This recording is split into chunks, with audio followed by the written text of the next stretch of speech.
बिस्मिल्लाहिर्रहमानिर्रहीम। अस्सलाम वालेकुम माय यूट्यूब फैमिली, कैसे हैं आप सब? उम्मीद है खैरियत से होंगे। आज मैं आपकी लेकर आई हूँ अचारी भिंडी की रेसिपी। ये भिंडी बहुत ही मज़ेदार बनती है और झटपट में ये बनके तैयार हो जाती है। चैनल पे न्यू है तो चैनल को सब्सक्राइब कीजिएगा, वीडियो अच्छी लगे तो वीडियो को लाइक कर दीजिएगा। चलिए आइए बहुत ही मज़ेदार सी अचारी भिंडी बनाना स्टार्ट करते हैं। अचारी भिंडी बनाने के लिए सबसे पहले हमें चाहिए होगी भिंडी। यहाँ हम 1 किलो भिंडी बना रहे हैं। इसे मैंने अच्छी तरीके से वॉश कर लिया है। वॉश करने के बाद ड्राई करेंगे और ड्राई करने के बाद इसकी कटिंग करेंगे। यहाँ मैंने भिंडियों की कटिंग कर ली है। भिंडियों की जो कटिंग हमने की है ना ज़्यादा छोटे पीसेस में की, ना ही ज़्यादा बड़े पीसेस में की है। यहाँ देखिए इस तरीके से मैंने कटिंग की है। और वीडियो में भिंडी आप देख सकते हैं कि बिल्कुल ड्राई है। ड्राई करने के बाद ही हमने कटिंग की थी। और साथ ही हमने प्याजों की भी कटिंग कर ली है। 3 मीडियम साइज के प्याजों को हमने स्लाइसेस में कट कर दिया है। और 3 से 4 अदद हमने ले लिए हैं टमाटर। टमाटरों को भी हमने कट करके रख दिया है। एक पैन हमें चाहिए होगा। पैन में हमने कुछ मसाले ड्राई रोस्ट करने होंगे। 1 टीस्पून के बराबर साबुत धनिया हमने ले लिया है। 1 टीस्पून के बराबर सौंफ हमें चाहिए होगी।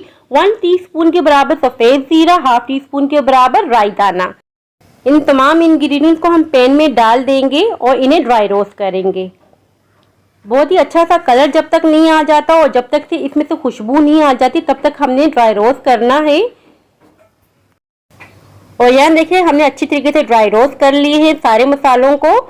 अब हम फ्लेम बंद कर देंगे और इसे ठंडा करेंगे और इसे कूट लेंगे। आप डोई डंडे में भी कूट सकते हैं दरदरा सा, और मिक्सी जार में भी डाल के इसे दरदरा सा कूट सकते हैं। अब यहाँ हम ले लेंगे एक पैन में डाल देंगे कुकिंग ऑयल 1 कप के बराबर। इसे थोड़ा गर्म होने देंगे और साथ ही इसमें ऐड कर देंगे कुछ मसाले। कुकिंग ऑयल थोड़ा सा गर्म हो चुका है। अब हम इसमें ऐड करेंगे हाफ टीस्पून के बराबर मेथी दाना। साथ ही इसके ऐड कर देंगे 1 टीस्पून के बराबर सफ़ेद जीरा और हाफ टीस्पून के बराबर कलौंजी ऐड करेंगे। अच्छी तरीके से मिक्सिंग करेंगे। मीडियम फ्लेम रखेंगे। बस 2 से 3 सेकंड के लिए हमने इसको कुक करना है। और अब हम इसमें ऐड कर देंगे प्याज स्लाइसेस में कटे हुए। अच्छी तरीके से हमने मिक्सिंग कर देनी है। प्याजों को हमने कोई कलर नहीं देना। अब हम इसमें ऐड कर देंगे भिंडी जो हमने कटिंग करके रख दी थी। सारी भिंडी इसमें ऐड कर देंगे और भिंडियों को बहुत ही अच्छी तरीके से हमने फ्राई करना है। फ्लेम हाई कर देंगे और भिंडियों को फ्राई करेंगे और लगातार हल्के हाथ से हमने चम्मच भी चलाए रखना है ताकि भिंडी नीचे को ना लगे। भिंडियों की फ्राइंग की जो टाइमिंग है ना तकरीबन ये 7 से 8 मिनट लग जाते हैं भिंडियों को फ्राई होने में। जब आप भिंडी फ्राई करके बनाएंगे ना यकीन करें बहुत ही मज़ेदार सी बनेगी और उसके अंदर बिल्कुल भी लेस नहीं होगी। यहाँ तकरीबन 5 मिनट हुए थे भिंडियों को फ्राई करते करते। अब मैं आपको बता रही हूँ, देखिए भिंडियों में अब भी लेस है तो ये लेस हमने ख़त्म करनी है। अच्छी तरीके से हमें भिंडियों को फ्राई करना है। भिंडियों में प्याज को फ्राई करते करते तकरीबन 7 से 8 मिनट हो चुके हैं। लेस बिल्कुल ख़त्म हो चुकी है और कलर भी देखिए भिंडियों का कितना ज़बरदस्त सा आ चुका है। तो अब हम इसमें ऐड कर देंगे टमाटर कटे हुए। यहाँ मैं 3 से 4 टमाटरों का यूज़ कर रही हूँ। छोटे छोटे पीसेस में मैंने कट कर दिए थे। और अब हम इसमें ऐड करेंगे वो मसाला जो हमने ड्राई रोस्ट करके कूट के रखा हुआ था दरदरा सा। और साथ ही इसमें ऐड कर देंगे 1/4 टीस्पून के बराबर हल्दी पाउडर।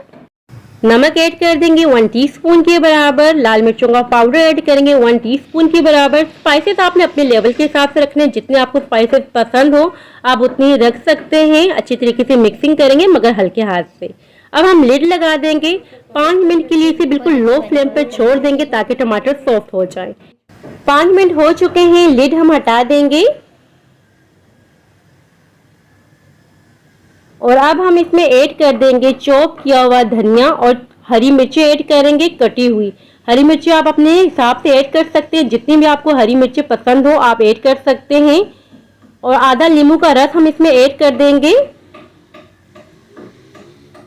हल्के हाथ से मिक्स कर देंगे। फ्लेम बंद कर देंगे और डिश आउट कर लेंगे। यकीन करें जब भी आप ये अचारी भिंडी अपने घर में बनाएंगे ना सभी को बहुत ही ज़्यादा पसंद आएगी। और क्योंकि बनती बहुत मज़ेदार है, बच्चे भी बहुत ही ज़्यादा शौक से खाएंगे। इसे आप सर्व करें चपाती के साथ बहुत ही मज़े की लगती हैं। सो व्यूअर्स ये थी मेरी आज की रेसिपी। आई होप कि आपको पसंद आई हो। अगर पसंद आई हो तो लाइक शेयर सब्सक्राइब लाजमी कीजिएगा। दुआओं में याद रखिएगा।